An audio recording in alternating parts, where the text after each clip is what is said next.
तेलंगाना के वजीर information technology K.T.. Rama Rao ने मुतालबा किया कि पार्लियामेंट की नौ तामीर शुदा इमारत का नाम डॉक्टर अंबेडकर के नाम पर रखा जाए। उन्होंने आज तेलंगाना असेंबली में इस सिलसिले में करारदाद मंजूर करते हुए कहा कि अंबेडकर के लिखे हुए आइन की वजह से तेलंगाना की तश्कील अमल में आई। उन्होंने कहा कि डॉक्टर अंबेडकर ऐसी शख्सियत है जो आज़ादी और मसावत चाहते थे। वज़ीर मौसूफ ने कहा कि टीआरएस ने अंबेडकर के फ़लसफ़े को अमली तौर पर साबित करके दिखाया।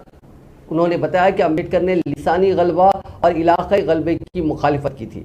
पार्लियामेंट जो कि हिंदुस्तान के जमहूरी निज़ाम की अलामत है, इससे बेहतर कोई नहीं है कि इसका नाम जमहूरियत का मंदिर रखा जाए। कांग्रेस लीडर भट्टी विक्रमार्का ने कहा कि वो वज़ीर की तरफ से पेश करदा करारदाद की मुत्तफ़िक़ा तौर पर मंजूरी की हिमायत कर रहे हैं। उन्होंने अंबेडकर की आज़ादी, मसावत और भाईचारे के साथ कौम की तामीर की ख्वाहिशात को याद दिलाया। उन्होंने इल्ज़ाम लगाया कि इस मुल्क में जो भी आज़ादाना बात करता है उसे IT हमलों की धमकियाँ दी जाती हैं।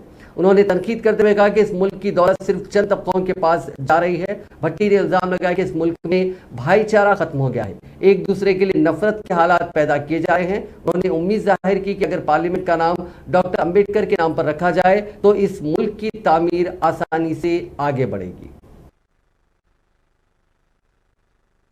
ఒక శీర్షిక అధ్యక్ష లిబర్టీ ఈక్వాలిటీ అండ్ ఫ్రెటర్నిటీ స్వేచ్ఛ సమానత్వం సౌభ్రాతృత్వం విలసిల్లాలి ఇవి పునాదులుగా భారతదేశం వర్ధిల్లాలి దినదిన ప్రవర్ధమానం కావాలని కోరుకున్న గొప్ప నాయకుడు బాబాసాహెబ్ అంబేద్కర్ నా సమాజం ఆదర్శవంతం కావాలి అంటే చలనశీలంగా ఉండాలి, అంటే డైనమిక్ గా ఉండాలి, స్టాటిక్ గా ఉండకూడదు అని కోరుకున్న మహానుభావుడు, సామాజిక సమానత్వం వస్తేనే సంపూర్ణ స్వరాజ్యం వస్తుందని ప్రవచించిన మహానుభావుడు